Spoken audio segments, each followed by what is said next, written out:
Testing.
Is the stream live? Yeah. I'll do a little check 1, 2. A little check 1, 2. We're just doing a little advanced sound check. We're having some audio and video issues over the past couple weeks in the stream, so I wanted to jump on a little early to make sure everything's sounding good. Chris McKee here at the Athlete Institute, Fort Erie and Orangeville Prep coming up in about 9 minutes' time. Can you hear anything come through yet?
versus Fort Erie.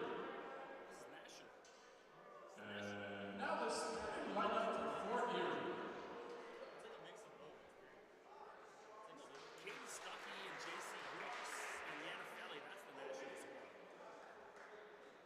0, Chris Kruger. Number 3, Felix Caceres. Number 6, Ishan Sharma. Number 7, Brayden Jackson. And number 9, Diego Ramos. Head coach, Charles Natamakis. Assistant coaches, Kemi Jose and Darnell Anderson. And now Bear fans, a starting lineup for your Orangeville Proud Bears. A 6'2" guard from Toronto, Ontario, Rohan Scott Smith. A 6'10" forward from Calgary, Alberta, J.C. Brooks. A 6'7" forward from Plano, Texas, Caden Stuckey. A 6 forward from Ottawa, Ontario, Jan Kwaku Afali. And a 5'10" guard from Mississauga, Ontario, David Bowley. Head coach David Bowley. Well, check 1-2. Welcome to the Athlete Institute in Mono, Ontario. OSBA men's action, still the last game or two of the regular season still being played out. We've got the #1 team in the country and #1 team in the OSBA in Fort Erie. I guess they're called Fort Erie Red, even though they're wearing black uniforms with red and white trim. Against Orangeville National. Orangeville coming in 11-4. This is in OSBA play, and Fort Erie at 15-0. So number of NCAA commits on the floor already for Fort Erie. Number 6, Ishan Sharma, one of the best pure shooters in the country. Number 3, Ishan's going to Virginia. Felix Caceres, number 3, is going to Colorado. Number 7, Brayden Jackson, just committed to Buffalo. We also got Diego Ramos out there and Chris Kumu, the point guard, who is one of the most exceptional athletes in the country, number 0. This guy can jump out the gym, one of my favorites. And then for Orangeville Prep, no slouches on the other side. You've got Yana Felly, who I believe could be the best player in the OSBA this year. Certainly going to be in the mix for MVP as well as first or second team All-Star. Number 21, watch out for him. Number 4, J.C. Brooks, the most underrated player in Canada. I think this guy's a high major talent. Number 4, 6'9", but he passes like a point guard. Unbelievable. Caden Stuckey, another guy you're going to see play Division I at some point. Rowan Scott Smith, number 2 out there, who was absolutely electric the other night when I was up here on Thursday. Had, in this gym anyway that I've seen, had his best game of the season. Hopefully he continues that. And then number 3, David Bottomley to 2026, who I could argue is the best pure scorer in this league, was leading the OSBA in scoring up until Christmas, and that's when he was on the provincial squad. They switched him to the national squad, so shot opportunities, not as many, but here we go. This should be a good one. Lands right to Felix Caceres. I'm Chris McKee. Appreciate you tuning in. Any issues with sound or video, which we've had a bit of this year? There's Kumu backdoor and throws out of bounds. It was like a set play they'd had drawn up, but it didn't work out for them. And so any issues with sound, hit me up at Mr. McKee, MRMCKEE on Twitter. Do not use my personal Instagram. Hit me up on my basketball Instagram, undrafted_FA. I'll check them at points if we have timeouts and stuff like that and try to see what's cooking. Sorry to say it, but it's too low again. They're saying the audio. Oh, there we go. No, we're getting a little better. So got Marissa Stuckey watching all the way from Texas. So Marissa, keep me updated and let me know how it sounded.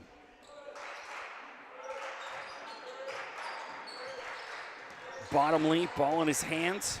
This is a guy, you know, when he made that move over at Christmas, it's taken a little bit for him to work his way into this lineup and find his role. But I said, watch, by OSBA playoff time, he's going to be one of the guys. And speaking of being one of the guys, Yana Felly right out the gate, 2-0 Orangeville. Felly was out of this world last Thursday night when I was up here.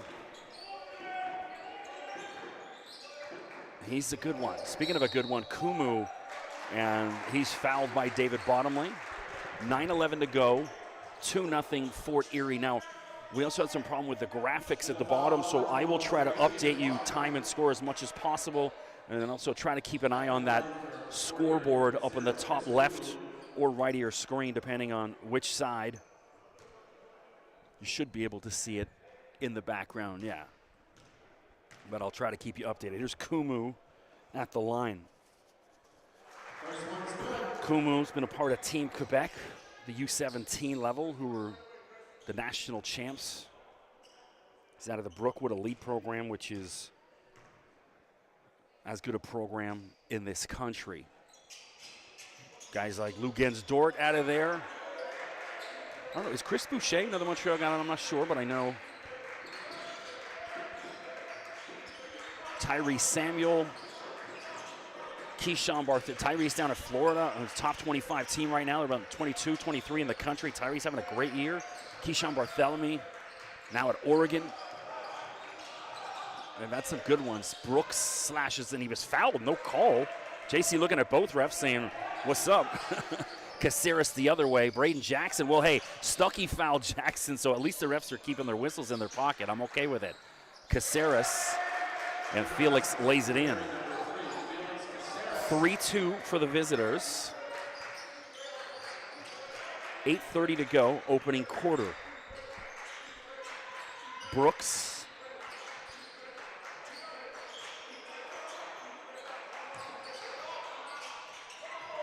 Corner for Stuckey, checks his feet. Doesn't go, a Felly comes flying in, but not there. And the recent Buffalo commit, Braden Jackson, scoops it up and leaves it for Kumu. Caceres drives and a little left-handed finger roll. Felix Caceres. So he's off to a hot start right now. And then Orangeville wants a timeout. Coach Dave Barrow doesn't like what he's seeing. Felix Caceres kind of parting that Red Sea way too easily. I think Coach Dave wants to have a chat with the lads and say we got to clean that up.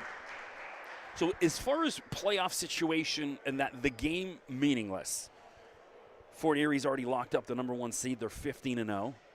Orangeville already knows who they're playing. They're going to be up here in the quarterfinals on Monday night playing Bill Carruthers. So I think this is, it's funny though, I was chatting with Charles Antomakis, the Fort Erie coach, before the game, one of my favorites in the OSBA. I always love chatting with Charles, and I was asking him, just making sure, hey, any playoff or seeding implications? And I said, so this is a meaningless game. And he said, Chris, there are no meaningless games. I said, that's why I love Charles, because he takes that approach into every single game. And so don't expect Fort Erie light tonight. Expect the real deal. So 5-2, 7:56 to go. Good temperature right out the gate. Both teams going at it.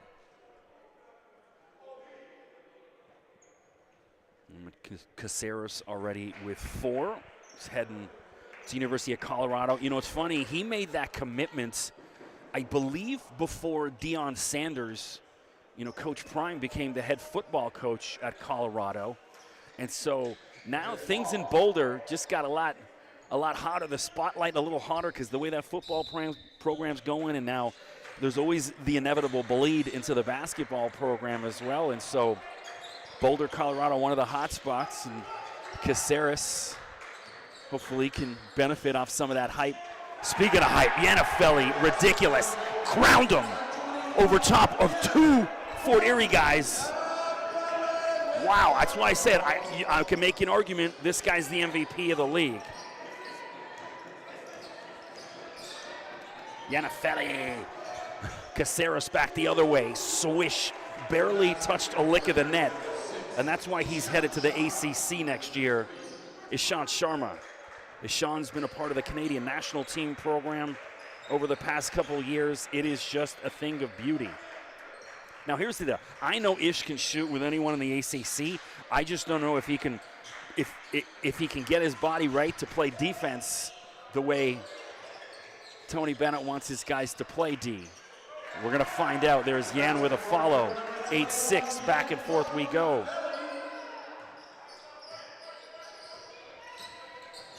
Caceres. And Jan tried to pick Ramos's pocket, doesn't go, but Fort Erie will just reset. 6:44 to go. Opening quarter. Again, any issues with sound or video, hit me up. Undrafted_FA. That's on my Instagram or on my Twitter, Mr. McKee, MRMCKEE. Trying to keep it good. Kumu up and under. Oh, ridiculous. Chris Kumu. Just a little hop, skip, and a jump, and it's 10-6.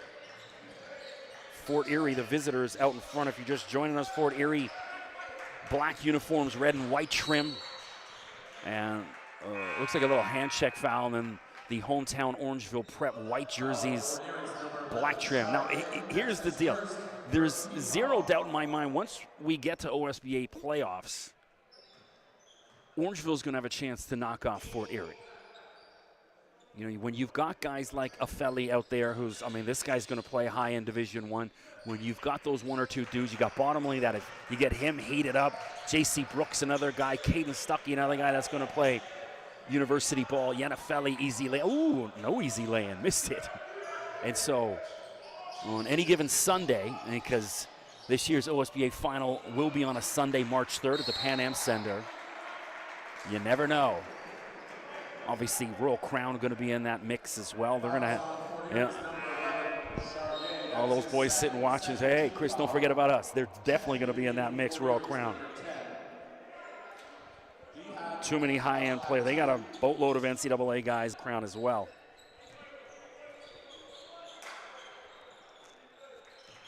Rowan Scott Smith certainly earned the start tonight the way he played Thursday night. Afeli. And, you know, Jan's got all the physical tools. Like, I mean, he can jump out the gym. His arm's really long. Bottomley's 3-2-1 on the shot clock. And no good. And the shot clock, it ran out. You know, Orangeville, a little bit too much messing around with it for getting into their play.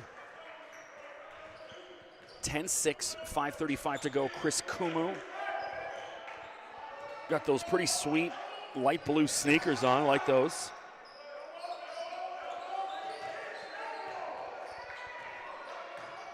Here's El Khatib out there, number 10. It's Jihad El Khatib. You'll also see his brother at some point, Hadi El Khatib. So El Khatib, 6'9". He's from a pretty good lineage of basketball players. Dad is, you'd argue, maybe the greatest player ever out of Lebanon. Oh, Yanafeli, two-handed dunk.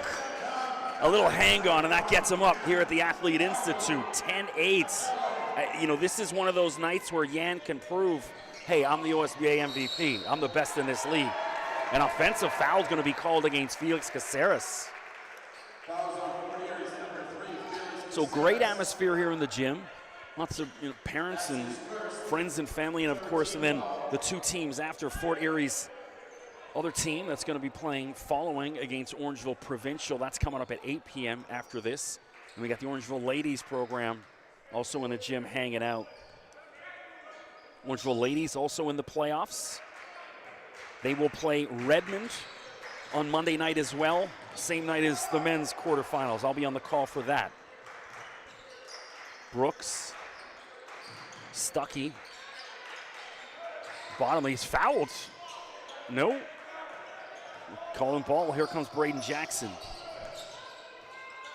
Braden, this guy's smooth as silk spin move, and on cue, Braden Jackson just undressed half of Orangeville Prep. There's lingerie still on the floor. 12-8.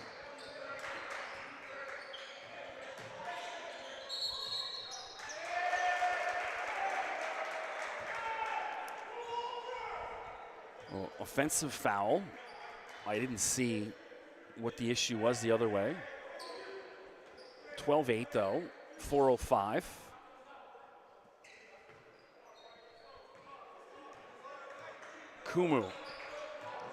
Kumu's fielding a couple offers already. You know, he's got Arizona State And George Mason in the mix. I'm sure more building, and once OSBA championship's done. And Ishant Sharma off the mark that time. Bottomley back the other way. And a travel on Rowan Scott-Smith. Good call, referee.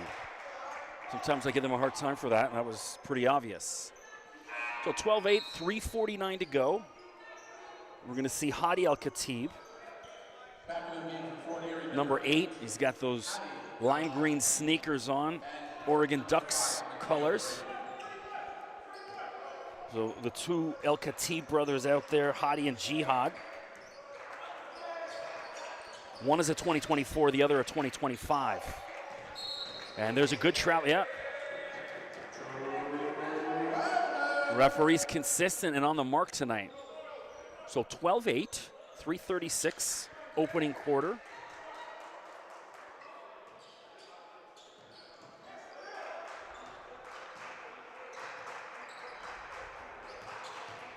No notes from anyone complaining about sound, so hopefully all is good. Stuckey to Bottomley. Bottomley floater over top of a couple guys, gets his own rebound. Back to Brooks, quick trigger, J.C. Brooks. And Bottomley comes away with it. Second and third chance opportunities for Orangeville Prep. Coach Barrow got to like that. Afeli, and he just miscommunication. That was on Yan. He tossed that too far for Stuckey. Stuckey had good position. 3:03, opening quarter, 12-8. I was watching Houston, the Cougars, last night against Iowa State. Houston, number 2 team in the NCAA. Iowa State, the 6th seed. Houston, I was going to tweet this, but I was like, you better not. After watching how they play defense, I don't think I can ever go back to watching high school basketball defense again. Not that there's anything wrong with these two teams, but it is so suffocating. So Iowa State, number 6 team in the country, Houston held them to 4 points in the first 11 minutes. They couldn't get a shot. It was just absolutely suffocating. And they ended up winning comfortably by, I think, about 8 or 9. You know, you're all looking for a team in your March Madness bracket. Houston is going to be in the conversation. Them and UConn, watch out. Send me half your money when you win the pool if you pick them, all right? Brooks from deep. Yeah, Stuckey in there battling with Al-Khatib, rips that away. You know, you can see both these teams up for it tonight. Intensity in this gym is certainly there, and Stuckey's fouled as he was driving. 2:16 to go, opening quarter, 12-8. I'm Chris McKee. Appreciate you tuning in. Don't forget, click subscribe to that red button on the YouTube channel. Stay up to date on all things Orangeville Prep. Give them a follow on Instagram and Twitter at Orangeville Prep. So check out, give the Fort Erie guys a follow. I believe it's FE, it's abbreviated, like so Fort Erie International Academy, FEIA MBB, which is men's basketball.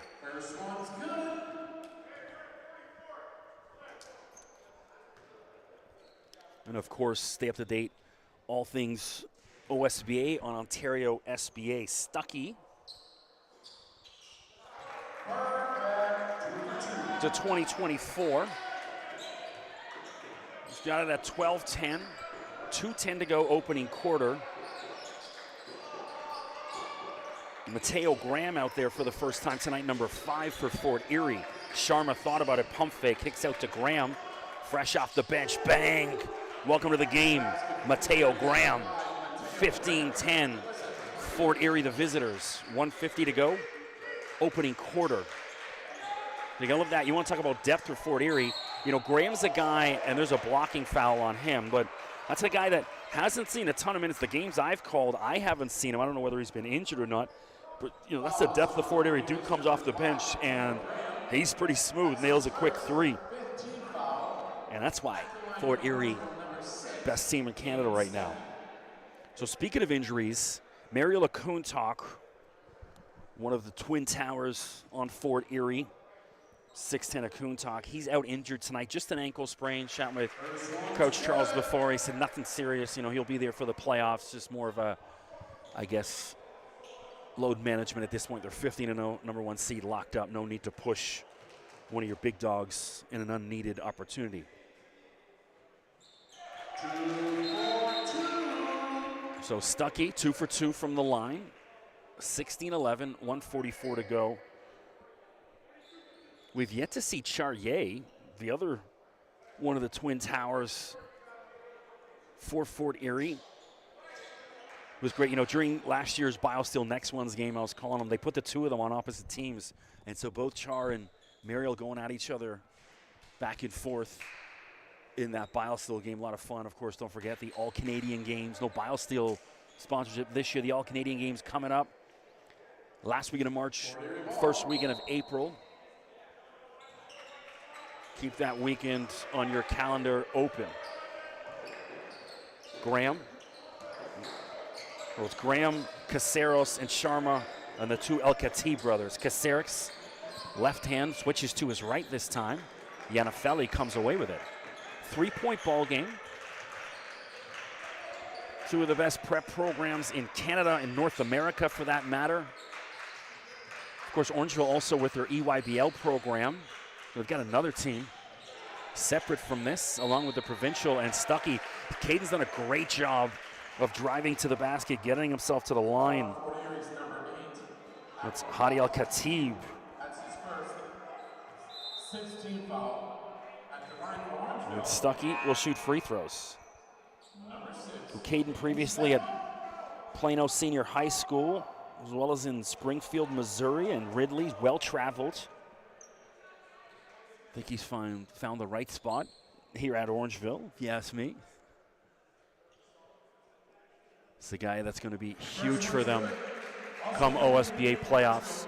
Yeah, I was talking about this with Larry Brunt during the broadcast the other night. We had a guy named Justice Prentice on our team a couple years ago, back in that 2019-20 team. Justice is a good player. You know, he was the backup point guard behind Shamar Rattan-Mays, who's now down at UNC Wilmington. Justice was, you know, plenty good as any other guard in the province, but as soon as he got to the OSBA playoffs, he got red hot and won the MVP of the OSBA playoffs, got himself a scholarship to Purdue Fort Wayne. And so opportunities can be gained coming up for these young men over the next couple of weeks, and the young women on the women's side. And so you never know. You know, Stuckey's one of those guys that could show up to OSBA playoffs and rip an MVP. He's that good. We got Arjun Bardwaj, number 0, out there for the first time tonight. And then number 10, Zach Walker. He's a youngster, but this kid can shoot from anywhere in the gym. It's a name you're going to be hearing for the next couple of years. So under a minute to go. Sharma kicks out to El Khatib, and he's way off and lands right in the arms of Arjun Bardwaj. Brooks to Bardwaj, take it. And he trapped. I don't know about that. He caught. All right, well, they've called it. Is what it is. And so 15-14, 41.9 to go. Chris Kumu back into the game for Jihad El Khatib.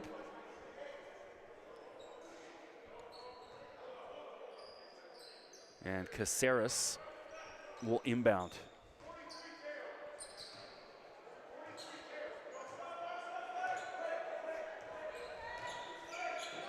Sharma. Graham. And what a block, Caden Stuckey, huge. They're calling goaltend. They want a goaltend, and now they're going to call it. You know what? He didn't call it. Neither ref called it. The Fort Erie bench called it, and then they decided, oh, I guess we should call it. That's not good. Won't be letting high school players tell you how to call the game.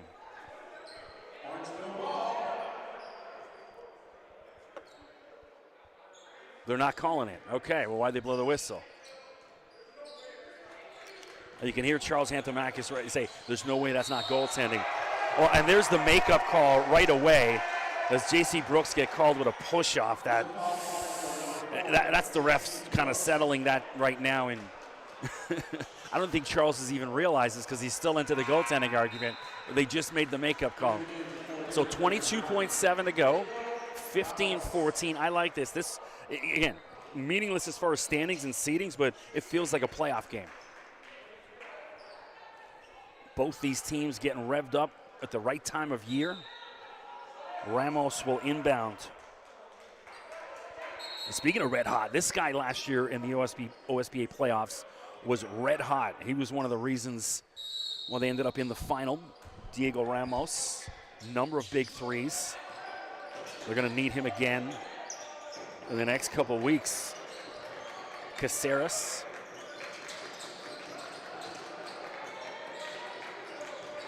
And Kumu. And as the shot clock was expiring, Kumu gets a foul called against him. So a little unfortunate for Orangeville because Kumu was stumbling way off balance, although for him, nothing's really off balance. And Kumu to the free throw line.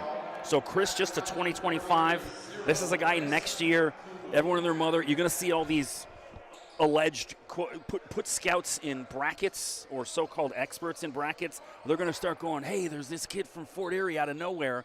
When, you know, you listen to any one of these broadcasts over the past 2 or 3 years, you've been hearing it from me saying, Chris, watch out for this dude. He's going to be big time. It drives me insane, you know, because, you know, we're up here in Canada. A lot of the kids get neglected till a little bit too late as far as, you know, scouting services and stuff like that. And then some guy jumps on Twitter and, oh, my God, I found this diamond in the rough. You mean the kid that's been one of the best players in this country for the past couple of years? And so tune into this live stream. You'll hear better scouting reports than most of the so-called draft experts. 7.1 to go, 16-14. Fort Erie leads. Chris Kumu at the line. Nope. Brooks with the rebound. Rowan Scott-Smith racing up the 3-2. Brooks is going to put it up as the clock expires, and it doesn't drop for JC. It could have given Orangeville the lead. Would have been a huge boost heading into the second quarter. So Orangeville's trailed all the way in this opening quarter. 16-14, obviously not much in between either of these teams right now. Good to see my guy Wes Brown in the building. Monday morning scouting report. Just seen his red hoodie. Wes all over the place. I saw him. He was in Indianapolis, this weekend at the Basketball Without Borders camp. And speaking of that, big shout out to Will Riley, the Canadian who won the MVP at the Basketball Without Borders camp. I seen Wes tweeting about it, and he's right. He was like, you know, obviously he's got his scouting service. He's like, you've got the MVP of the Basketball Without Borders camp from Canada, NBA MVP from Canada. Shea Gilgeous certainly going to be in that conversation over the next year or two as well. He's like, why aren't you recruiting Canada? And so you got to hit up guys like Wes and, of course, my guy Josh Milligan. Any NCAA coaches, hit me up too. I'll let you know. I've got a handful of head coaches and assistant coaches I've built relationships with over the years that they'll occasionally check in with me and go, what do you think about this kid? What do you know about him? What have you seen? And give them my opinion. Now, I did shut down my college basketball podcast this year. For lack of a better term, I felt like I was peeing into the wind with it. It's like you a lot of time and money into it, but not getting the results you want. You know, I've said it before on the broadcast where, you know, come March, I'd get several thousand downloads, but the rest of the year, you get nothing, you know, very little. That's kind of like, why am I doing this? So I've said, you know what, let's shut it down. Let's regroup and see what's popping. But for articles as well that I've written and in the podcast, well over 100 NCAA Division I coaches I've interviewed. I'm still a member of the United States Basketball Writers Association. I got my card in my wallet, which means I'm one of the All-American voters for college hoops. I still watch, God, this year, oh my God, how many games? Easy 500-600 games I've watched. I mentioned watching another one last night. I'm sure there'll be plenty more later. I was watching a bunch of women's games over the weekend. They're just on regular TV, which is good. Because, you know, once the NFL's gone, you're like, what am I doing on a Sunday afternoon? Well, checking out the women's South Carolina program. There's Dawn Staley, and then watching North Carolina versus Wake Forest on the women's side. Yana Feli. And knocked away by Caceres. Braden Jackson the other way. Braden coast to coast. Ooh. Doesn't fall for him, but he will get 2 free throws. Foul on Scott Smith. Second quarter underway. 16-14, 9:39. This has been a good one if you're just joining us. No, what did they? Sorry, there's a correction. There's a foul was on Fort Erie's number 7. So they called an offensive? I'm surprised, Charles. That's Jackson's first foul. Wow. Well, hey, everyone, myself, the in-house announcer, we all just assumed it was Braden was going to get to the line. He's not. It's an offensive. All right. So NBA slam dunk competition, I'm sure many of you out there watched. You know, I hate to be old guy yelling, get off my lawn, or old guy yelling at a cloud, but come on. Like, you know, you got, look, I love Mac McClung. I watched him play college ball at Georgetown and Texas Tech. He's an outstanding player. Hope he gets a real opportunity in the NBA, but he's a G League player. And this is what the slam dunk the slam dunk competitions I used to watch used to have Michael Jordan and Dominique Wilkins, and guys you knew. And now we get G League guys. You know what I mean? Nope, very little props. We see guys jump over cars. 3 seconds left on the shot clock. Rowan Scott Smith off the glass, but it doesn't go. Rebound El Khatib. With Jihad number 10 in the red sneakers. So Fort Erie looks like the Louisville Cardinals in these uniforms. Ooh, were they calling an offensive or no this time? So it looks like it's going to go against Stuckey. It is, yeah. The block and foul. You could also say Illinois State uniforms for Fort Erie. Incarnate Word. I can keep going. Arkansas State, we're red, black, and white. Western Kentucky. At the line for Fort Erie, number 7, Braden Jackson.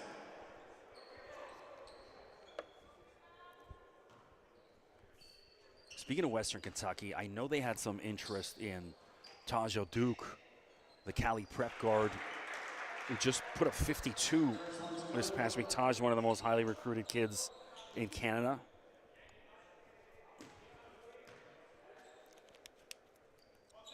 Jackson, and Afeli rips that away. So Yan Redhoff to start. He's been quiet over the past 5 or 6 minutes. They got to get 21 revved up again if you're Orangeville. Bottomley. You know, that's the thing. Fort Erie's defense has done a good job of keeping Orangeville out of rhythm, and they've had to fight for baskets, and Caden Stuckey muscles that one in and lets out a Primo scream after.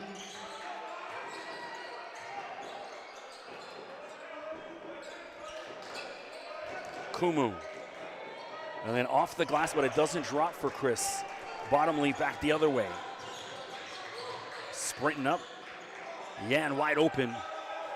No. El Khatib rips that away and hands it off to Caceres. Fort Erie will reset. El Khatib. He's got to use this size. He's got 2 little guys on. Why didn't he take that shot? He had 2 guys under 6 foot on him, and he didn't take the shot. So El Khatib's got to recognize that, because he's going about 6'9". Bottomley back the other way. And Caceres got a hand in there and upset Bottomley's motion, and he pulls up. Bottomley, keep in mind, this guy's playing against guys 2 or 3 years older than him right now. So Zach Walker's playing against guys 3 or 4 years older than him right now. Fouls on Fort Erie's number 3, Felix Caceres. That's his second. You know, the thing, that foul is on Caceres, 17-16, 7:30 to go. You know, the thing with Fort Erie is they're still in really nice position for 2025. You could argue, and they might even be better next year. Now, obviously, they're going to have to fill in some of these big pieces to, you know, Jackson and Sharma gone, but they're going to be just as good next year. And obviously, with the players they've had, a lot of other young men are going to, I want to go to that school to play for Coach Charles. And so, see if he can regroup. And then Bottomley, ugly 3, that hit the shot clock. And now he's going to hear it from the coach. 17-16. Well, you know, if you're bottom, it doesn't matter. Keep shooting. He's a shooter. Let it go and keep shooting. Kumu.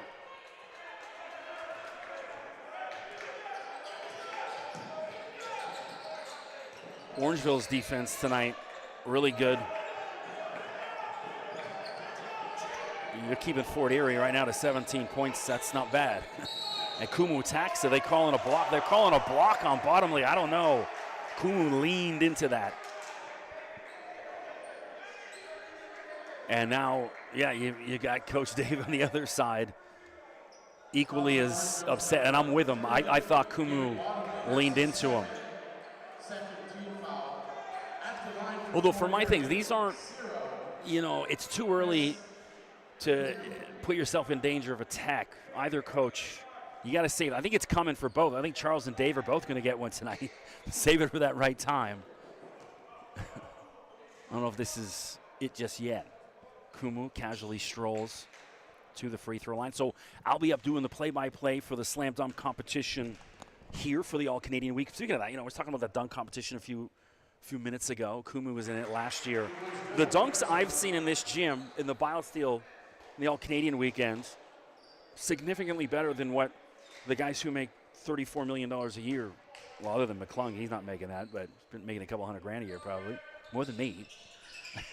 Kumu hits. But yeah, some of the dunks we've seen in here, I mean, Jalik Dunkley distant, last year unbelievable. Kumu, some of Kumu's dunks, unreal.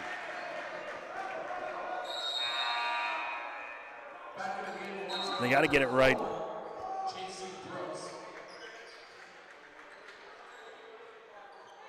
They need to get a sponsor to put up $5 million or something. Make the guys, you know, work for it.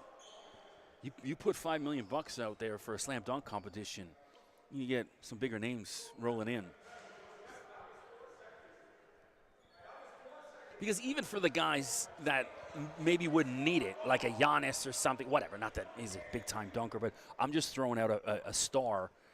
You know, some of these guys that are making $40-50 million a year, but even $5 million for a charity of their choice, that if that's where, like, hey, if you don't want it for you, that's an opportunity to make an impact on whatever Boys and Girls Club you're doing, animal shelters, or, you know, any kind of stuff like that.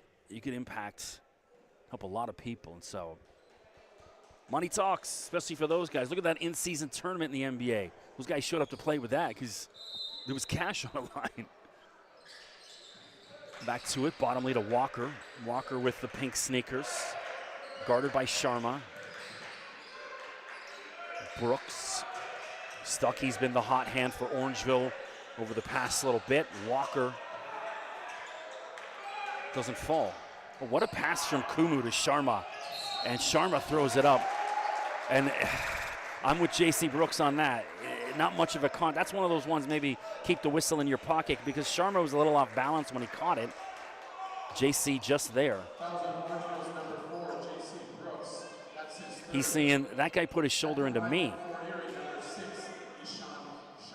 But keep in mind, these are the best high school players in the country. Better than many of the top university guys in this country as well. And so the speed of this game pretty quick. So the refs, you know, it is fast, and so maybe a little faster than some of the games they've called over the past couple of weeks, and so calls like that are going to be tough. First one's good. Ishan Sharma out of Milton. He had a whole bunch of Ivy League offers. I thought for sure he was going to be an Ivy League guy, but,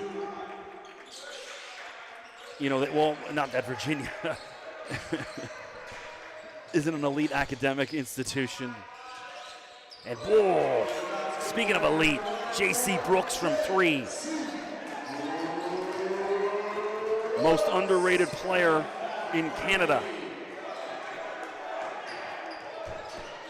And Kumu, oh my God, everything but.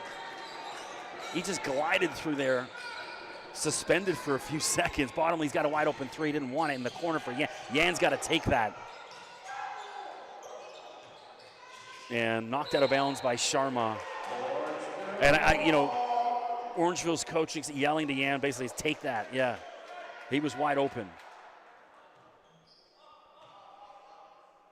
That's one of those at the college level. Your coach would go ballistic. Out back door. Oh! So a gasp in the gym, but Yan was fouled in that alley-oop attempt.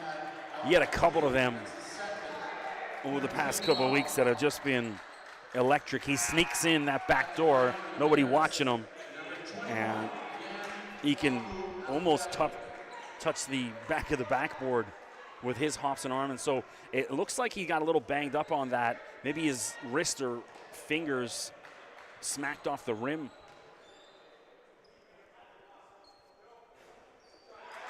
And it goes. Well, Yan from Ottawa, he's just a 2025. And so this is a dude, watch out over the next year. Everyone and their mother is going to be talking about him. We got a tie ball game, 21-21. 5:40 to go, opening half. Well, this is better than 95% of what's on TV tonight, so hopefully you're tuned in. Swish, Hadi El-Khatib, lime green sneakers, and a high arcing three. Pushes the lead back in favor of the visitors, Fort Erie. Bottomley to Walker, quick trigger. And still hasn't hit one yet tonight. Kumu, oh, what a pass. And Braden Jackson with the land. Again, we've still yet to see Charrier, the big 6'10" center forward. Mariela Kuntak out injured. Maybe resting Ye as well. We'll see. Maybe it's one of those, if we really need him, we'll put him in, or we don't want to use him. Shot clock at 6. Oh, from the parking lot, David Bottomley. That started from the bottom, now we're here. 26-24. Fort Erie still out in front, but now they want a timeout. That was sweet. If any of you saw some of the footage over Twitter or Instagram, whatever, of Luka Doncic hitting threes from half court, really not, David was about a step or two in, but Doncic was doing this where, obviously the roof a little higher in those arenas in Indianapolis where they were doing it, but throwing the ball 60 feet in the air, these high arcing threes, and that's what that reminded me there with Bottomley. That was from deep. 4:43 to go, opening quarter. Appreciate you tuning in. This is the elite of prep school basketball in Canada. Remember, any issues with sound or the live stream, we're looking pretty good. We had a lag on one of the games last week. It was frustrating because the kids can't use that footage. And the commentators, announcing dunks 3 seconds after they happen, or the lag on it. It looked like we were doing the game on dial-up internet. For us old folk who remember what dial-up internet was like. Used to be on the computer, and then somebody called the house, and you get kicked off whatever website you're on, because that call would trump the internet signal. Early 2000s problems. And half these kids either weren't born or were just being born. A bunch of 2005, 6, 7s out here playing.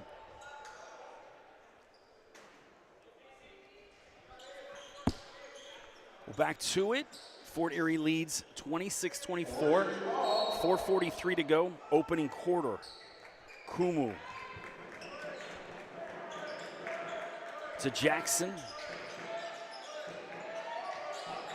Also got El-Khatib out there, and Bottomley goes and rips it away. Braden Jackson just a little too casual on that one. That's one of those times where, hey, being under 6 foot, around 6 foot, that comes in handy when you got a big guy like Braden Jackson. Braden goes about 6'7", 6'8", and caught sleeping, dribbling the ball.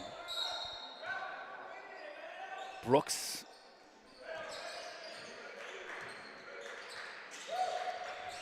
They've got a felly wide open.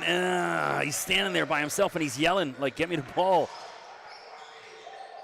Good ball movement. Stuckey pump fake, and then drives up and under. Caden Stuckey, have a night. ties the ball game at 26. He's feeling it tonight.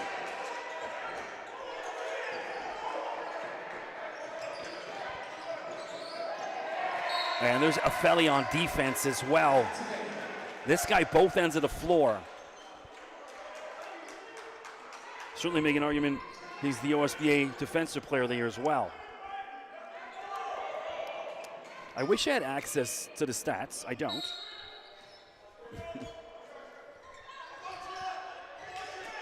It's on that synergy, which I don't have access to it, but shot clock one, and Kumu just slipped. They're calling a foul on that? He slipped.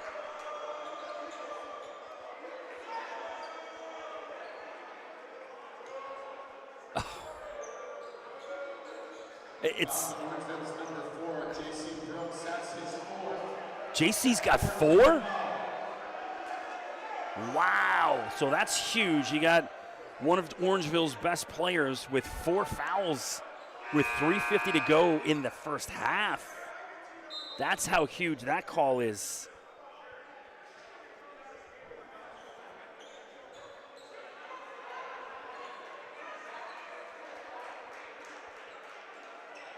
I was doing one of the OSBA girls games a couple weeks ago.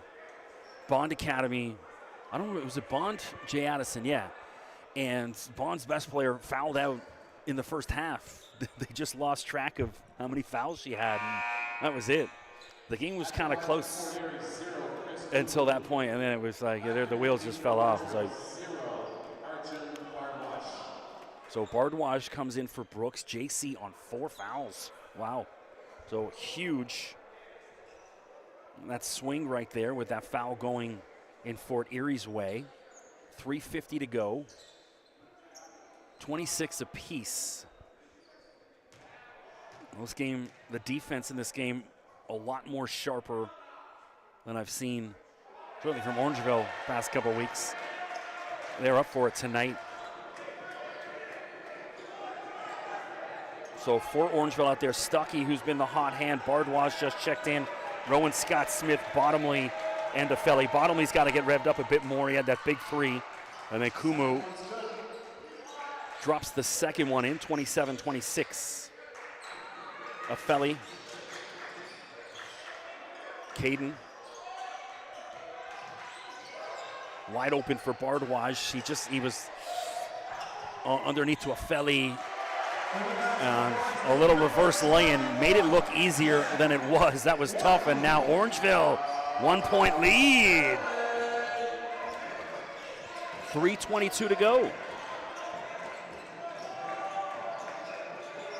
Fade away from Jackson. Nope. You can hear the atmosphere in the gym. There's a vibe here tonight. This is the Orangeville I love.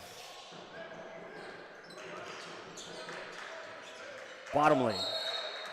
And looks like Scott Smith going to get called with an illegal screen.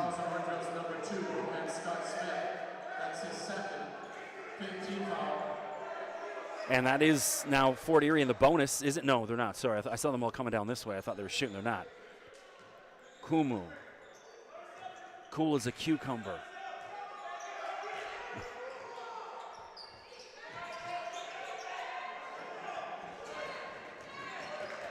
You know, this type of game, par for the course for a team like Fort Erie.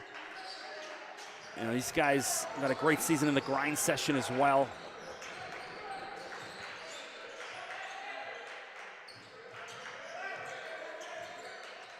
Bottomley, David, and it drops. Man, he's just got a bag of tricks. He's like an old school, you know, New York street ball. You know, Bottomley's one of those guys that could have been on the And One mixtape tour. Speaking of early 2000s, he's got that kind of game. 30-27. I'm loving this from David because it's kind of how I saw his season playing out. Once he made the move to the national team, it was like just get better for March. Just get better for March. And here he is. He's becoming that dude. So 30-27. You know, Bottomley, when he was on the provincial squad, played this Fort Erie team and gave them everything they could handle. was a close game at half. I was talking about this because Coach Charles, they're in the dressing room behind me in the booth now. There is a 7-8 inch concrete block wall, and you'd need a jackhammer to get through it, or Andy Dufresne, maybe a couple chess pieces over a year long to dig through it. But I could hear him laying into that team at halftime through reinforced concrete and then some. And they came out in the second half and put into a second gear and ended up winning the game comfortably. And that's the thing with Fort Erie. They have gear. Good teams have gears. And they've certainly got multiple gears to say, all right, let's rev this up. Next one.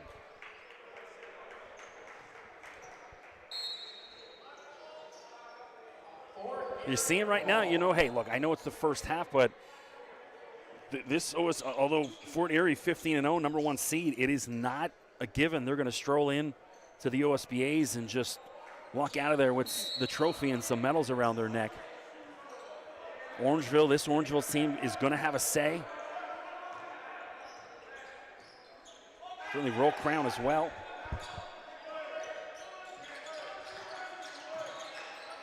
Now, I have yet to see the other Fort Erie squad. They were supposed to be up here a couple weeks ago, but due to a snowstorm, didn't happen. And as a travel called, no, they're calling that on a felly. All right. 30-27, Orangeville leads, 2:03 to go, opening half.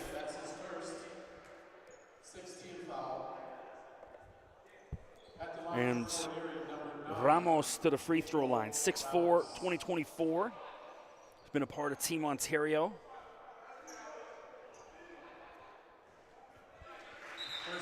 Ramos is a guy, he benefits from some open looks because some of his teammates get a little bit more attention. Even teams come in, we don't have a lot of info, scouting, whatever. Well, we better cover the guy who's going to Virginia. We better cover the guy who's going to Colorado. And so, and then you go down the line. And so Ramos can kind of benefit from some of those looks. And he certainly did take advantage of it in the OSBA championships last season. See if he can in the next couple of weeks. 2:03.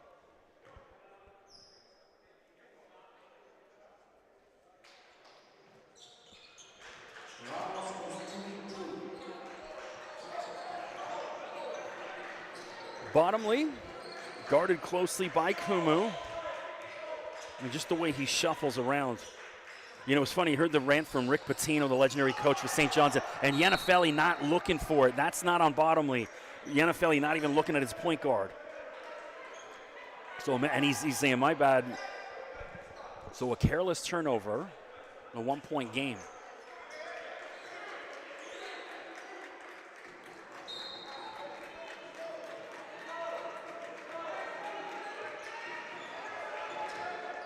Oh yeah, I was talking about Rick Pitino, and he had this epic rant yesterday and the day before, basically throwing his players under the bus, saying, this guy's a good player, but he can't move laterally. He's too slow laterally. I'm like, we should probably look at Chris Kumu. He ain't slow laterally. Kumu bounce, and it's Stuckey defensively. Too strong for Kumu. Dealt with the initial contact, and then just ripped that away from him.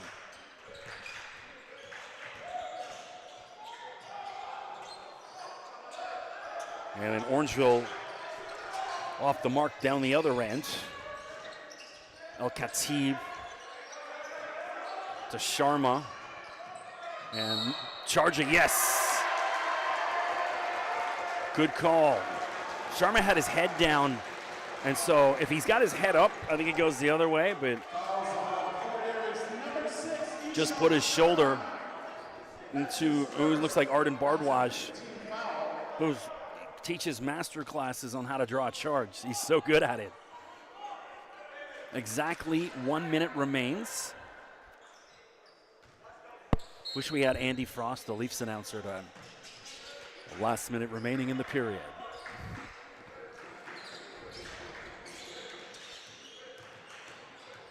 I'll be honest, I can't stand the Raptors announcer. The screaming, it gives me a headache.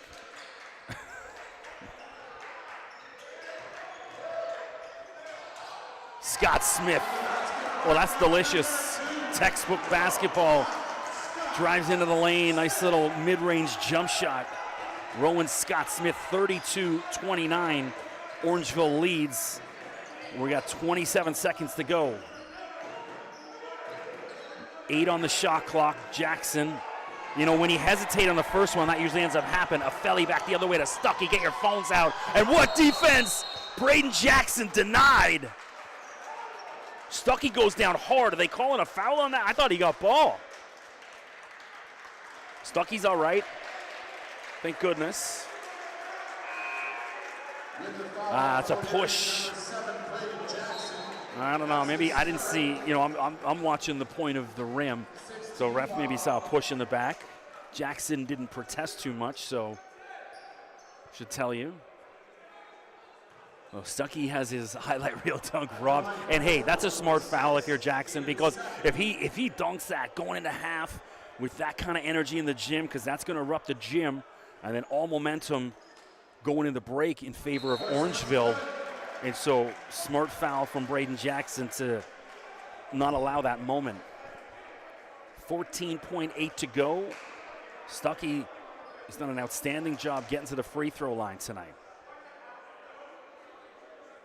So Carson Hale for Orangeville, usually wears number 8.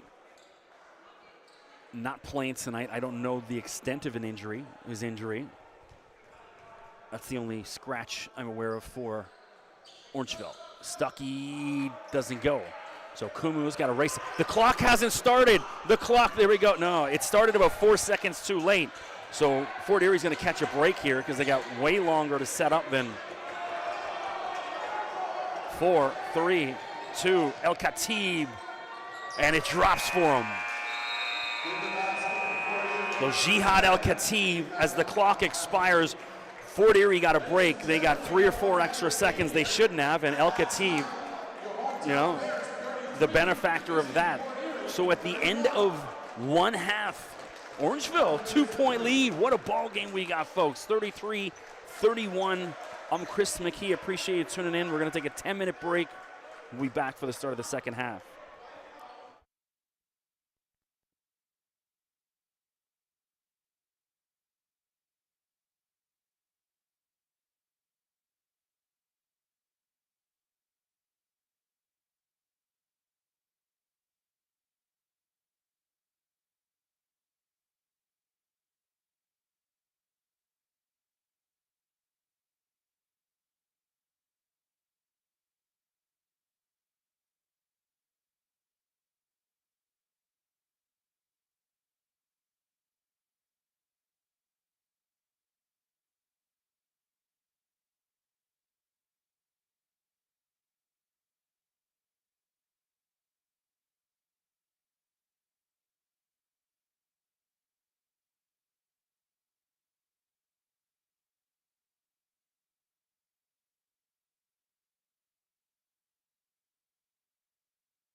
Well, we'll check 1, 2. Out of breath here, running back to the booth. Welcome back to the Athlete Institute in Mono, Ontario, men's OSBA action. Chris McKee, man, we got a good one. A bunch of college coaches and scouts in the building, as I was just chatting. Jeremy Caella, David Diavero, the TMU head coaches. Got Wes Brown, Monday morning scouting report. A couple of the youth sports coaches I saw down there. But yeah, I was chatting with Jeremy, former Athlete Institute coach. Jeremy Caella, when you come to our game? I said, well, I'm coming to the OUA playoffs. So tomorrow night, 8 p.m., Ryerson, I still call them Ryerson, versus McMaster should be a good one down at Mattamy. So 8 p.m., I'm not calling the game. I'm going to go and hang out and watch.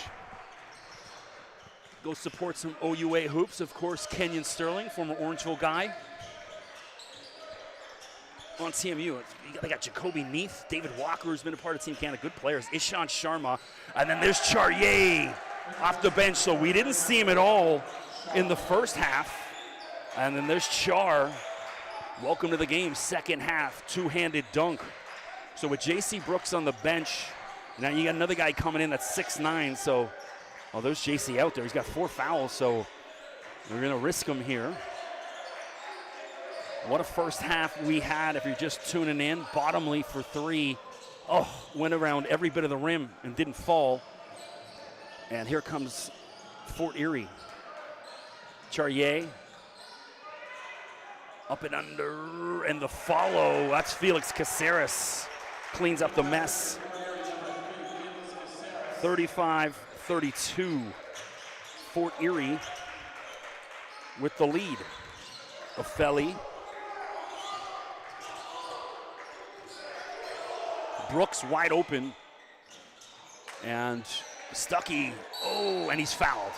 So Stuckey, this guy's been at the free throw line all night. That's gotta be at least 6 times I think he's gotten there. Keep in mind, I don't have stats with me. That's his third, first team foul. At the line from Orangeville, number 6, Caden Scott.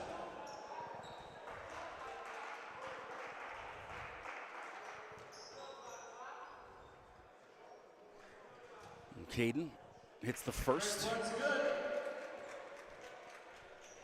So I'm hoping to get a chance to interview Caden after the games. A lot of guys, you know, with both these programs. I've interviewed so many of the Fort Erie guys this year. I want to get Ishant Sharma, because I haven't chatted with Ish since the OSBAs in 2022, when they had Leonard Miller a part of the program.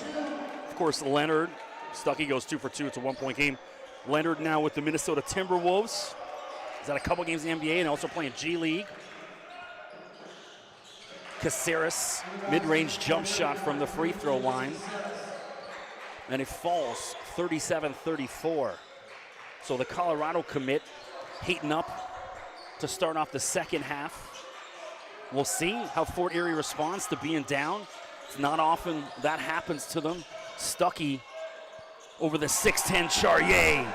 Caden Stuckey. MVP.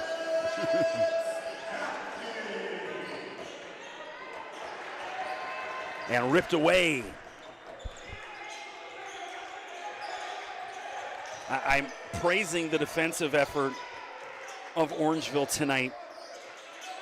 Well, they're committed to their defense, and it's a thing of beauty. Shot clock at 6-5.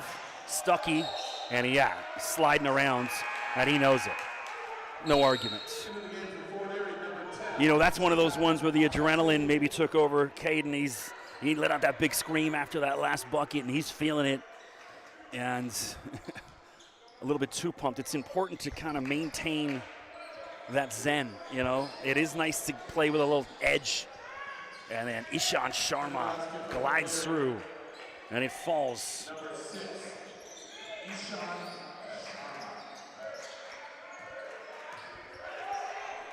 7:15 to go, third quarter. Bottomley, we've yet to see Ollie Engen tonight, which is surprising. I don't know reasons behind that. Bottomley to Stuckey. Oh, and he's from everywhere. Now he's draining him from 3. He's owned the paint tonight. Then from behind the arc, Caden Stuckey ties it at 39. El Khatib. It's another guy that's got some offers. No, George Mason in the mix for him. Step back from 3. Oh, the response. Jihad El Khatib, swish. I mean, his shooting stroke is a thing of beauty. It is so clean.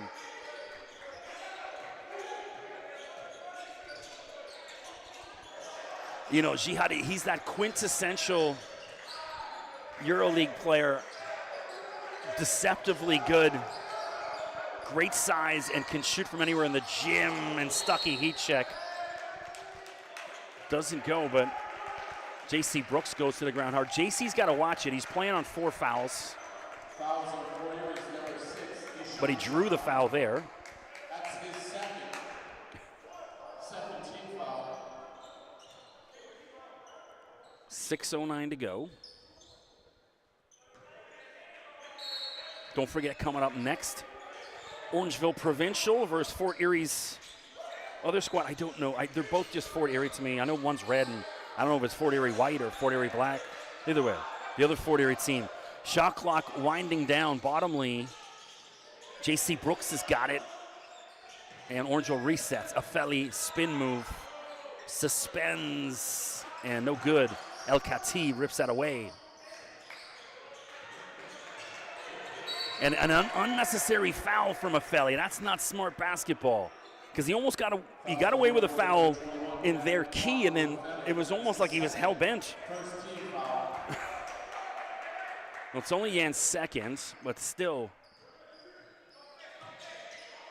unneeded. Especially in a game like this.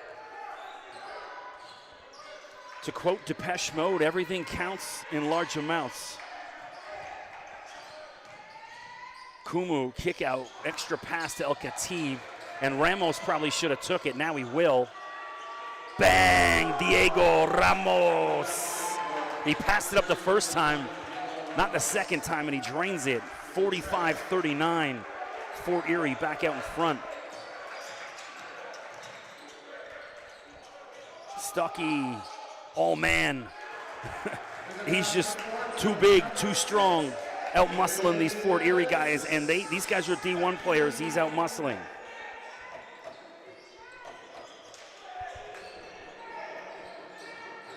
I talked about it in the first half. I'm like, Stuckey's a guy that can show up next week and win himself an OSBA MVP for the playoffs anyways. Kumu, short. And then Kumu just rips that away. Ooh, and he's fouled. Kumu caught Brooks sleeping, picked his pocket, and then you see his athleticism. Guy's got like a 90-inch vertical. I don't know. It's easily a 40-plus inch vertical. Shout out to my guy Justin Chase. I think Justin's where is it? St. FX. That's a dude, 42.5-inch vertical, one of our Orangeville boys from last season.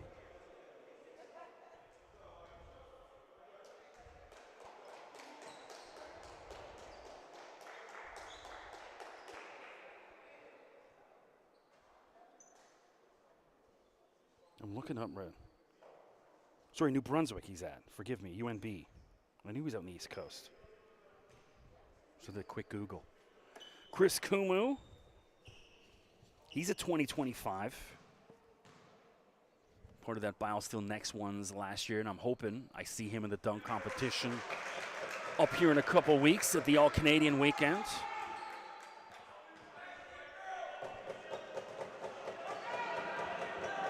I'm wondering when they're going to name that team. Obviously, stay up to date.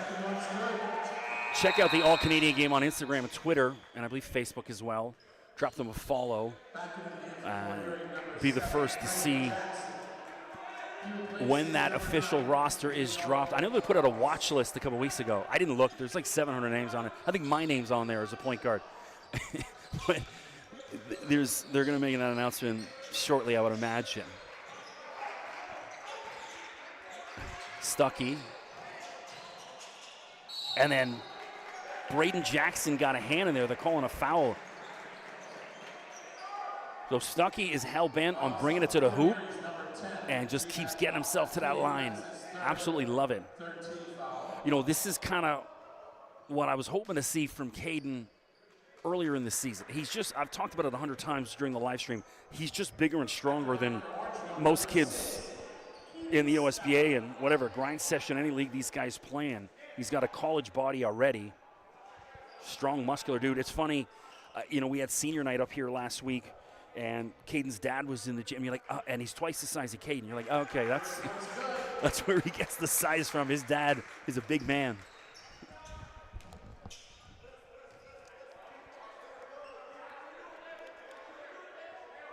Oh, 46-42.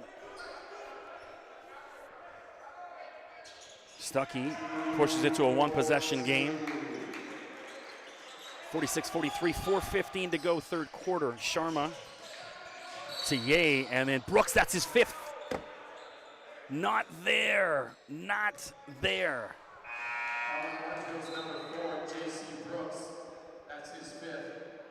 Back into the game for Orangeville, 0. So J.C. picks up his fifth on that. When you're playing on 4, you got to play smarter than that. So now, what does Orangeville do?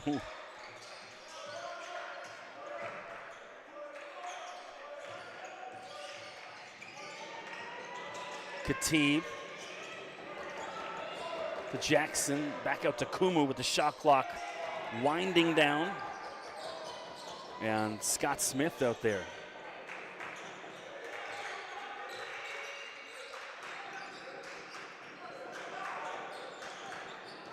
Feli, ooh, I thought he was going to take it, and yeah, good travel called. Nah, Yan's looking around. So this happens a lot in the winter, that extra salt on this floor, and the floor gets a little slippier and slidier than most gyms. You know, they do a good job putting the rubber out there, but it's going to happen, right? Because a kid goes and picks up a ball after he misses a shot in the warm-up, and the salt gets out, and so floor a little slippy. Fouls on Fort Erie's number 11, Charrier. That's his third, 14 foul. I'm choking a little. We got Fort Erie's other squad behind me in the glass, and they're laughing at me because they could see me taking the headset off for a second, choking. So, yeah, I've yet to see that other Fort Erie team tonight. You see Chidube Ekwamadu just committed to Fairleigh Dickinson. Looking forward to seeing him, Stuckey, off. So 3-point ball game. The visitors lead 46-43. 3:17 to go, third quarter. Back and forth we go. Timeout White. Orangeville Prep wants a breather. So with Brooks, I'm pretty sure 5's a foul out in FIBA. I don't know. There's so many different rules. I'm such an NCAA guy that the rules I'm used to are often different than what FIBA rules are. So I get it wrong on occasion. I'm pretty sure JC's done. If he comes back in, we know it's 6 fouls in FIBA. I'll learn that. So all of a sudden, the gym at a hush. And we've got an outstanding game here tonight. Orangeville Prep National versus Fort Erie. 15-0 Fort Erie came in OSBA play. Orangeville trying to bust up that perfect season. What a way to go into the OSBA playoffs and to get Fort Erie thinking. You know, hey, when we get to the OSBA, we don't want to run to Orangeville again. And so Orangeville, you know, supposedly a meaningless game for the standings can certainly sway the minds of both programs heading into the playoffs. Orangeville gets this, the confidence they'll roll in. And this isn't like Fort Erie's putting out a bunch of the younger, their top guys are all playing and playing heavy minutes. You know, Charles isn't load managing tonight. He's got his boys out there. And so Orangeville, if they can come out and rip this, what a win for the program it would be.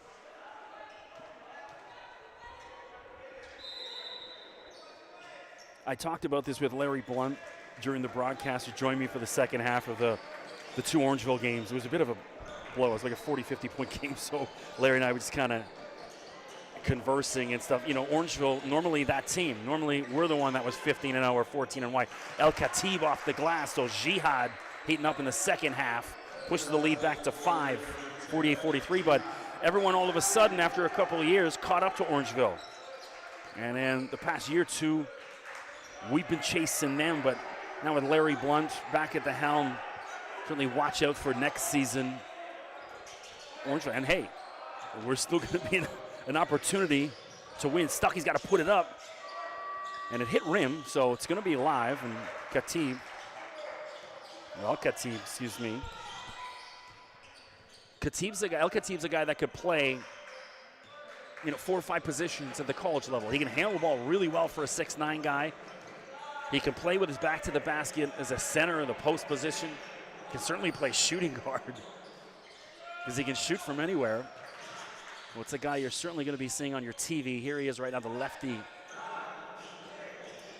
Jackson. Oh, what a dish. And then Charrier. Bam. That was all set up by the feed from Braden Jackson.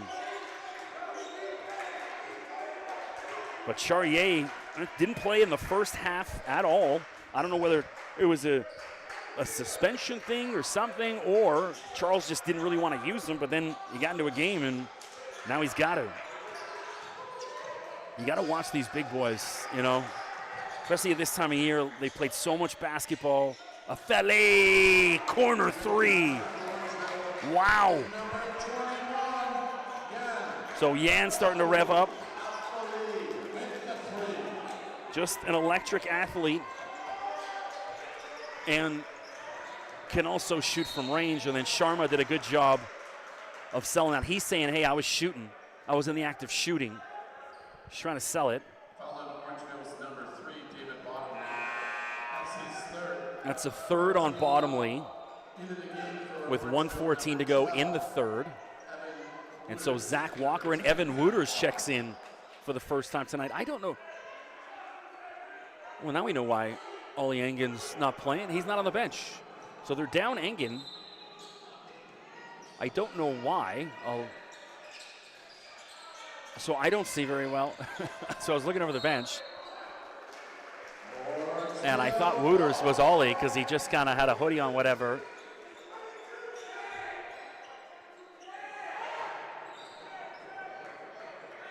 So no Ollie Engen, that's surprising.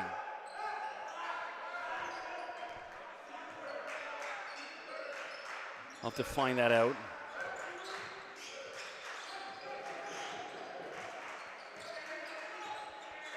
Walker.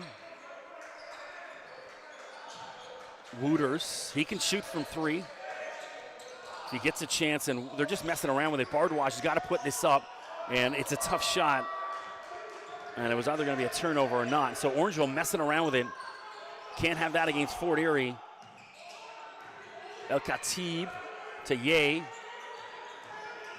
Sharma, and then they're calling a charge. Yeah, so Sharma, he's been guilty of that a couple of times tonight where he puts that shoulder in, and he's just too aggressive. Sharma may double and play football for the Virginia Cavaliers. They can certainly use him. The football team hasn't been, although the national championship basketball team over the past couple of years, football team hasn't been that good. It's easier to recruit 12 or 13 guys with a 4.0 GPA than it is to recruit 55 or 60 guys with a 4.0 GPA to play football. Well, that's why Virginia football usually mediocre at best. Shot clock winding down. Put it up, Zach. Zach had to, and it hit rim, and it goes to Bardwaj. The lay-in, no! And the end of the quarter comes. Bardwaj missed. It could have been an important bucket, but alas, Orangeville certainly still in this 4-point game. Fort Erie leads 50-46. Don't go anywhere. We got a good one.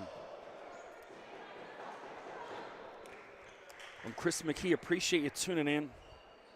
We'll check the messages, see any issues with sound or names, what's going on.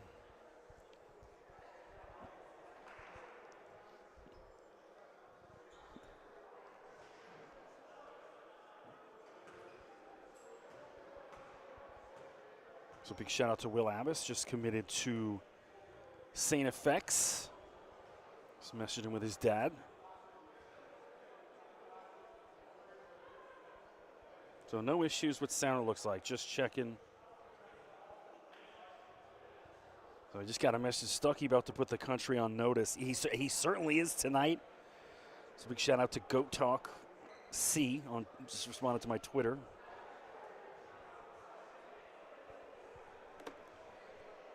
And so I would imagine there'll probably be some NCAA and U Sports coaches checking out this live stream as well. I'm always amazed at the people who, watch, because you only look and say, oh, the game's only got about, 500-600. Some of them, the better ones, 1,000, 1,200. But it's not who's not watching, it's who's watching. I get messages from assistant coaches in the U.S. and former players, pros, everything, going, yeah, I watched that Orangeville game. You're on the call. You did great. It's like, why'd you watch that?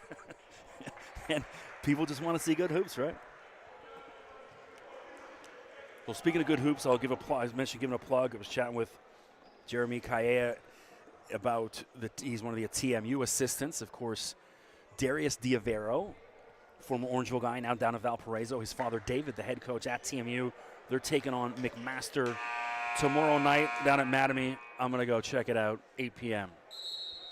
Go watch it. Probably bring my son with me. I don't know if I can get a date that fast. 24 hours notice. We'll see.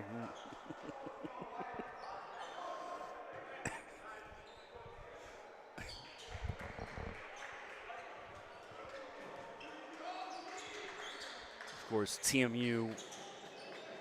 Yeah, I was chatting. They lost to my son's Algoma University. My son's on the soccer team, but he does the camera because that's his part-time job. They pay the other athletes to do the cameras for the game. Athele off.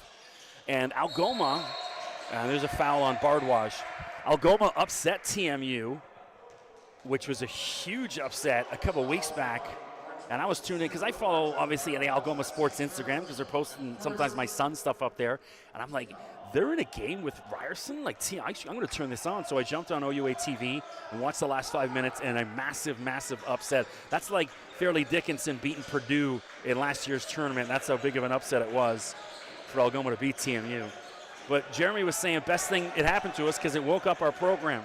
So they've won like 7 of 8 since. And the shot clock winding down, and that's blocked. Zach Walker got in the way of Ramos' shot, and now Fort Erie guilty of messing around with it. And they're all pointing at each other. Usually what happens. So Char Ye, no. I thought Char was walking to the bench. That was one of the guys coming up next.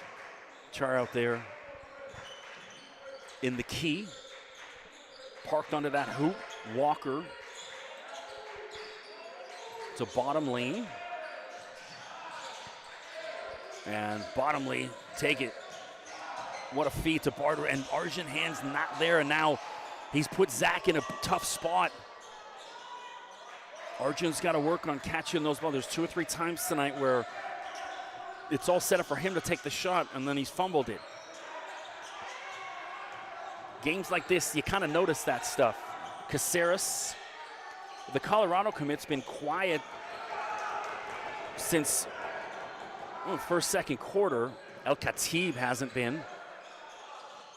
And doesn't go bouncing around. It should be Fort Erie ball. No, looks like Kumu knocked that out. So 8:33 to go in the ball game. The visitors, Fort Erie, lead by 4, 50-46. So Rowan Scott-Smith back in. He's been good tonight, but he was unbelievable on Thursday. We need a bit of that energy from Rowan here in this fourth quarter, and someone's gone down hard. It's Diego Ramos. I didn't see what it was, but it looks like he got into it with Caden Stuckey. I just heard the thud, and Ramos looks like I think it's his left knee. So I was chatting with Remy Tissington before the game. He's another guy that's out injured. Now he's done for the year.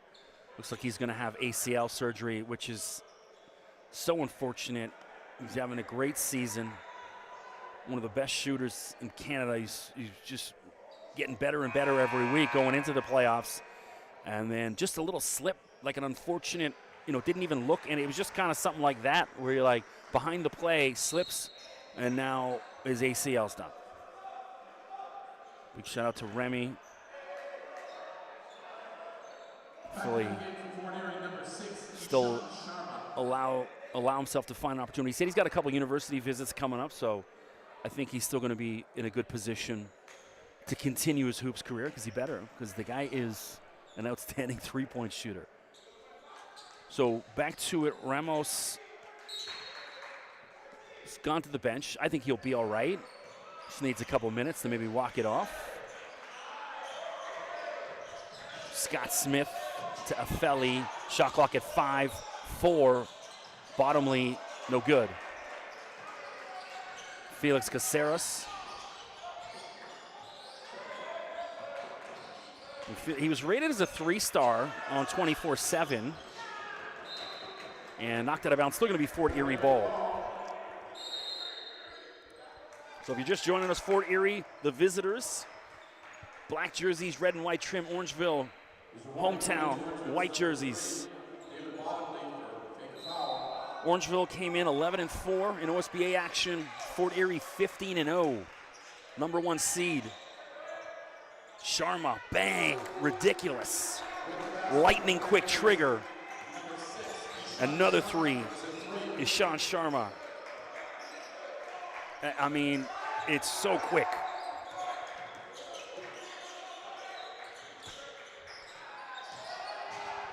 Oh, crown him. Caden Stuckey over the 6'10 Charrier on a poster. Wow.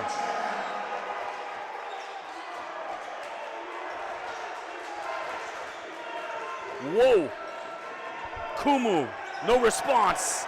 And that just woke up the entire gym. Caden Stuckey just posterized the 6'10 Charrier. And they were looking for an alley-oop. It wasn't there. And now a foul. Caden looks like he got one to the chops. He's going to need a second. I think he's just gassed. But with J.C. Brooks on the bench, we can't afford for Caden to have a break. So use this, milk this right now. Use this as your break. Caden Stuckey has been the most dominant player on the floor tonight. Outstanding. And again, oh no, they're not calling I thought he's at the free throw line. They're not calling a shooting foul, all right. I thought he was getting to the line. Afeli, shot clock at 10. Leaves it for ball. They got to get David better looks. There's too many. He's getting the ball with 2 seconds left and he lobs it up finally, but no, it's off. And then Ishan Sharma, he's got to be in foul trouble now because he's had 2 or 3 offensive and he just pushed Rowan Scott Smith in the back. Fouls on Fort Erie's number 6, Ishan Sharma. That's his 4th. Yeah, that's 4 on Sean. So he's going to have to go to the bench for a few minutes. Number 2, Rowan Scott Smith. And Bottomley will go get it. 14 on the shot clock. Plenty of time for Orangeville to set up what they want.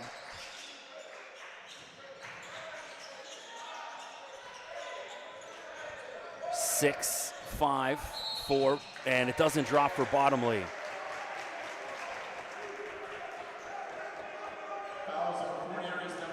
So Bottomley has done the yeoman's work tonight. He's been out there running the point almost the entire game, only a couple quick breathers. And he's at the line, but can't go. So I knew he's got some interest from Fresno State. And look, he's still at 2026. The interest is going to pick up on David significantly over the next couple of years. And I think tonight, a huge opportunity for him to just go, Noah Yang, just go out. It's your game. And I think this is maybe what David needed to get his mind, because this is what he was used to on the provincial squad where he's, pretty much not coming on for the whole game. Some guys need that to play, and he gets the fortunate bounce. 53-49, 6:38 to go. Caceres to the bench. And Ramos is back out there, so he's all right after that earlier fall. He had a little bit banged up knee, but that's one of those ones, just give it a minute. Diego, ball in his hands for Kumu.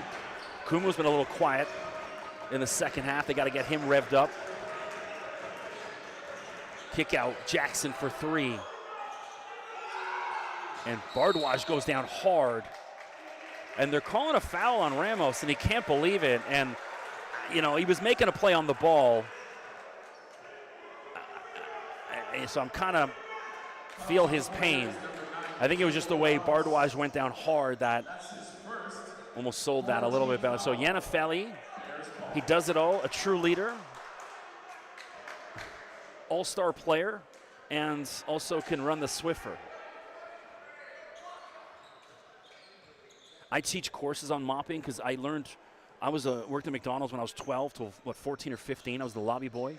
So anytime I see someone mop and they don't do it correctly, I have to show them and say, hey, I'm a mopping expert. Worked at McDonald's from 12 to 15. I've mopped many floors.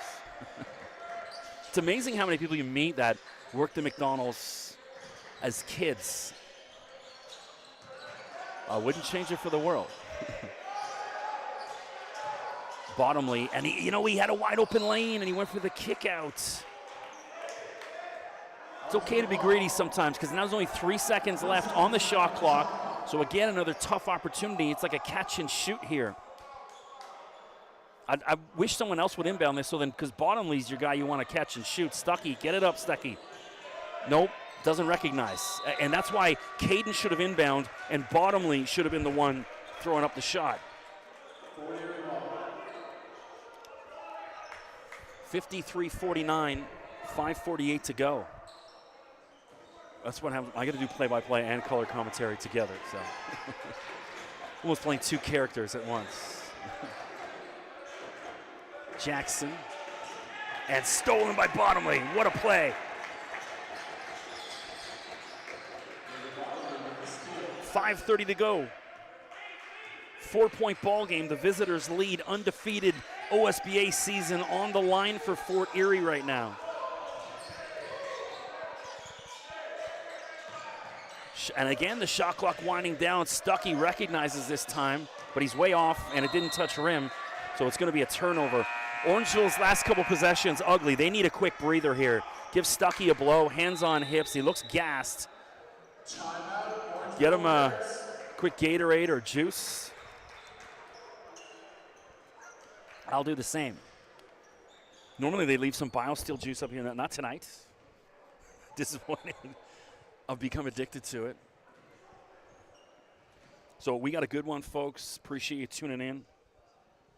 Don't forget, drop me a follow on my Instagram, undrafted_FA. I'm always posting highlights of the players. I always do interviews. I'm going to get a bunch tonight, hopefully, following this game. Just checking to make sure there's no messages like, hey, you're saying this wrong. All right, we're good.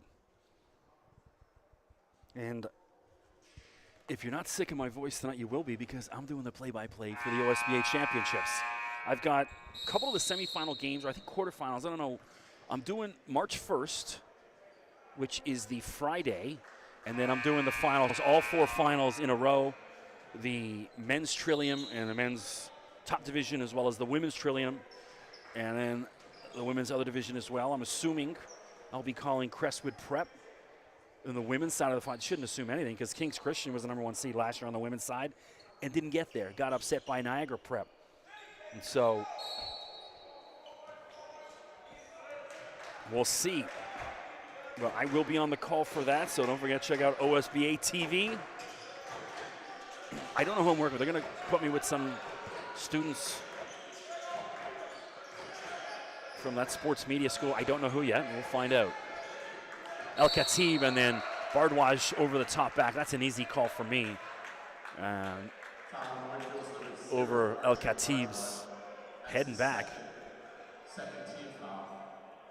And the coaches are even telling him, yeah, you can't go over the top like that. So 53-49 defensive struggle. You know, I'm so used to seeing 100-point games up here.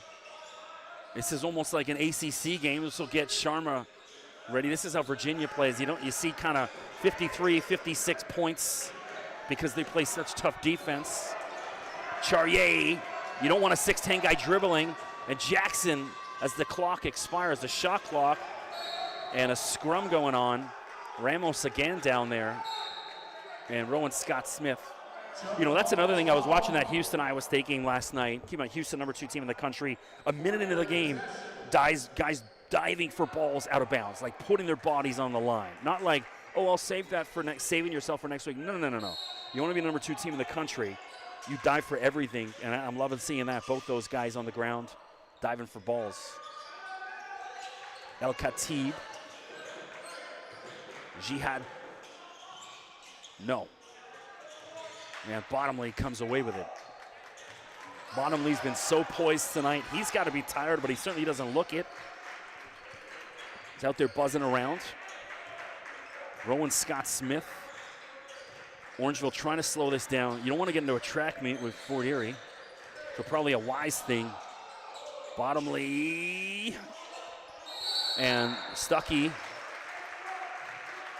It looks like that was on Stuckey. It is, yeah. He was too aggressive over top of Charrier. So Stuckey's got that poster over Charrier, which is, wow. Well, that's a guy that's going to play Division I basketball as well.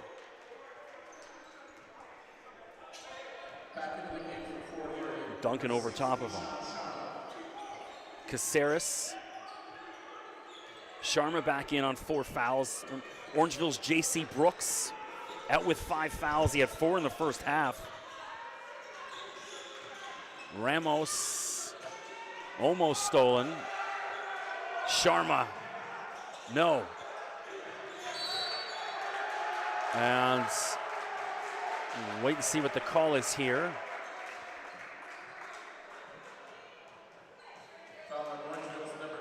So it's on Stuckey again. So Stuckey now on 4 as well.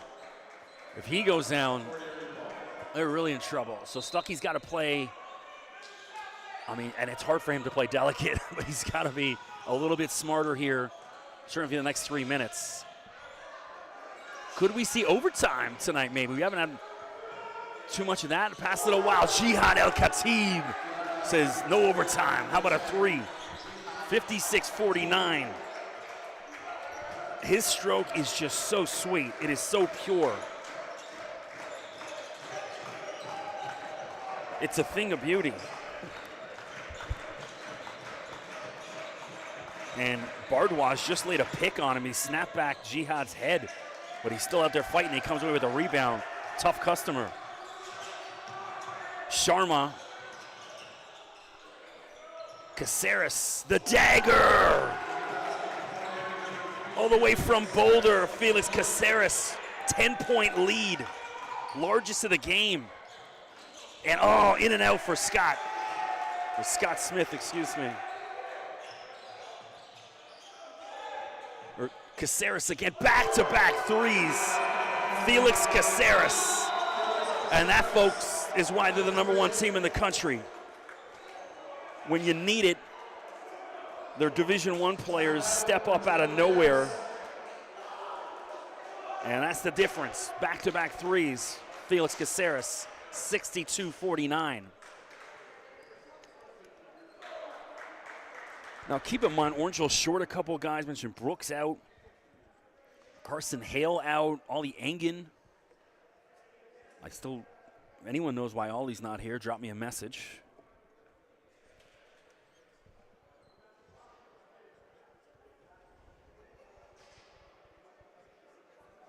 What a good one.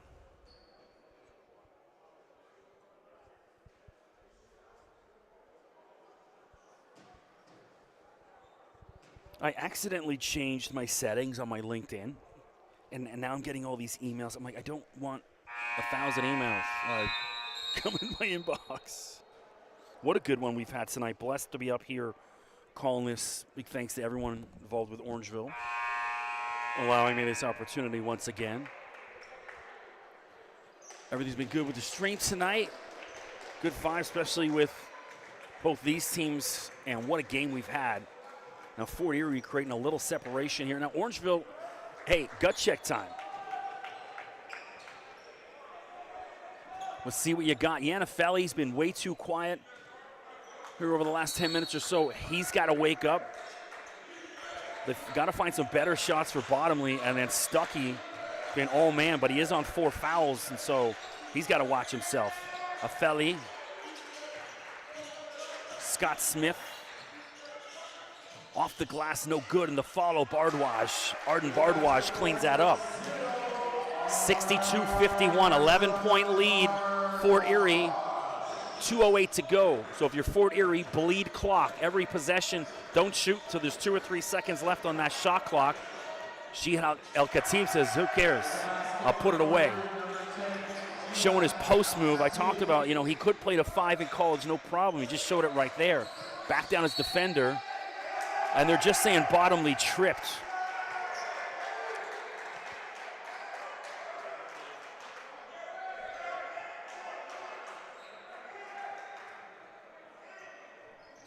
.151 left, and Fort Erie withstood quite a battle tonight. Orangeville just ran out of gas, guys fouling out, and you got Bottomley and Stuckey out there who you can see, but hey, Bottomley's still fighting, love it. What a pass, Afelli. And they're calling a blocking foul. So Ishan Sharma is just fouled out. That's his 5th. Maybe there's life. So if you're Orangeville, for me, you got to press here. They got to create turnovers.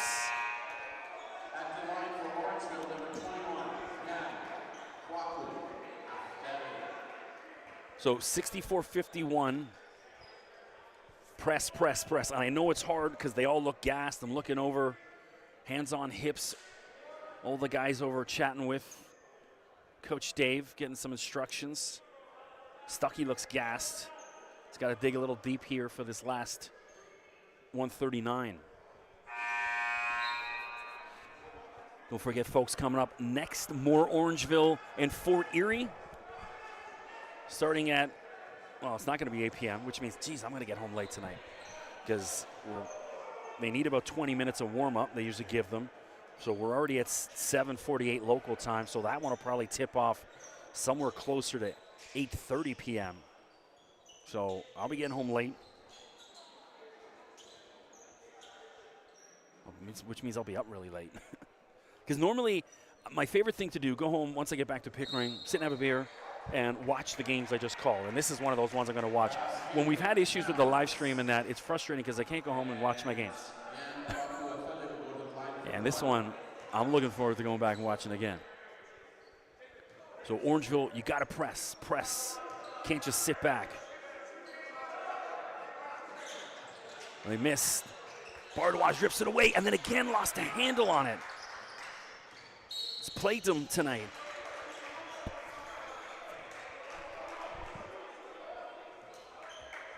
And then a foul. And you got Caceres. So Felix was an All-Canadian last season. Certainly going to be in that conversation again this year. He had a bunch of offers: Mizzou, Ole Miss, Santa Clara, Temple. Of course, Santa Clara, home to so many Canadians over the past couple of years. Never mind Steve Nash, there's been a whole bunch of others. Caceres hits it, 66-53, 13-point game, $1:30 to go.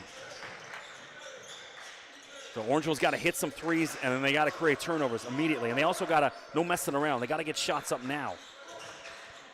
Bottomley looking for it, take it, and he does. And just can't get the roll. So Orange will catch a break here. Looks like Stuckey is going to shoot some free throws. So Charrier now on 4.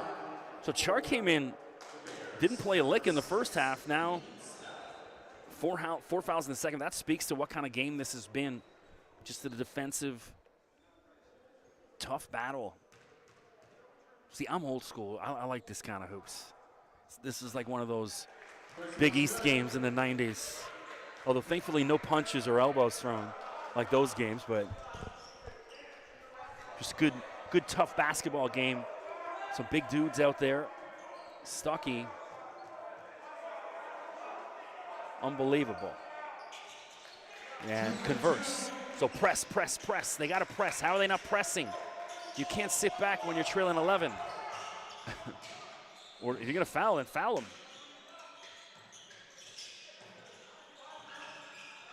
And there's the steal. And then Ye again. Now Char's going to foul out. So that's 5 for Char Ye. Foul on Fort Erie's number 11, Char Ye. That's his 5th. And then Hadi El Khatib will come back in for him. 8, Hadi El Khatib. At the line for Orangeville, number 2. I don't know why Orangeville wasn't pressing. They have to now. Either if you're not pressing, just foul immediately. So Rowan Scott-Smith, been a part of this program for a couple of years now. I think at least 3 years now.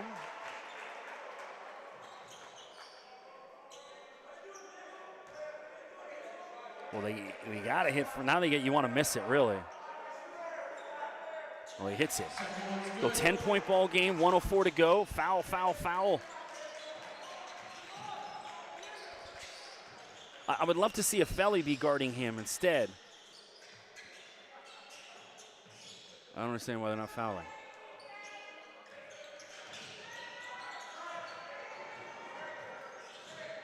Well, Caceres up and under, and that's the ball game. I don't understand the strategy.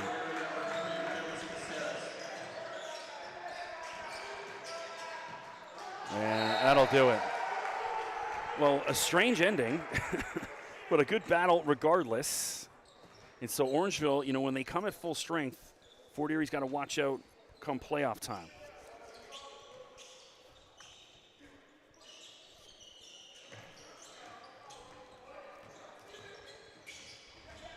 And stolen Bottomley.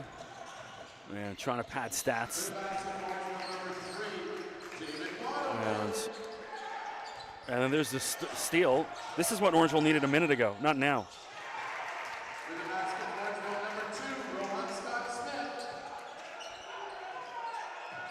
And then there's the foul. I don't understand. This is what should have been done a minute ago.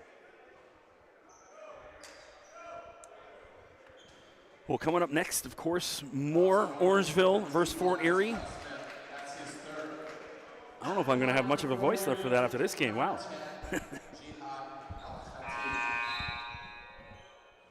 And Jihad Al Khatib at the line. Plays for Turkey internationally.